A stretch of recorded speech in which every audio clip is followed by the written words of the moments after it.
વિદેશ જવાનું આજકાલ લોકોને ભારે ઘેલું લાગ્યું છે, ત્યારે વિદેશ જવાના ધખાના રાખનારા સાથે છેતરપિંડી અલગ રીતે થતી હોવાનું સામે આવ્યું છે।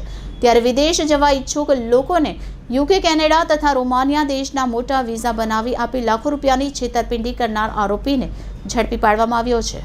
2021માં જયદીપ મોજીદ્રાએ તેના ભાગીદાર આગમ પરમાર, રક્ષિત પટેલ તથા વિનીત પરમાર સાથે મળી વડોદરામાં વિઝાની પ્રોસેસ તથા વિઝા અપાવવાના કામ બાબતની ઓફિસ ચાલુ કરી હતી। આ દરમિયાન પોરબંદરમાં કસ્ટમરોને વિઝા અપાવવાનું કામ કરતા ભાવિનભાઈ સાથે ઓળખાણ થઈ હતી। આ ભાવિનભાઈ થકી તેને પોરબંદર જિલ્લામાંથી 12 જેટલા કસ્ટમરોને કેનેડા તથા રોમાનિયા દેશના વર્ક વિઝા અપાવવાનું કામ મળ્યું હતું। આ તમામે અડધા પૈસા ભાવિનભાઈને આપ્યા હતા। તે પૈસા ભાવિનભાઈએ જયદીપભાઈને આપ્યા હતા। બાકીના અડધા કસ્ટમરોએ જયદીપ મોજીદ્રાને આપ્યા હતા। આરોપીએ અમુકને રોમાનિયાના ડુપ્લિકેટ વિઝા આપ્યા હતા। આ દરમિયાન ભાવિનનું રોડ એક્સિડન્ટમાં મોત થયું હતું, જેથી કસ્ટમરોએ પ્રેશર કરી વિઝા અપાવવા માટે દબાણ કરતા આરોપીએ વિઝા અપાવવાનું કામ ન થતાં ઓફિસ બંધ કરી નાસી ગયા હતા, જેથી આ અંગે ગુનો દાખલ થયો હતો।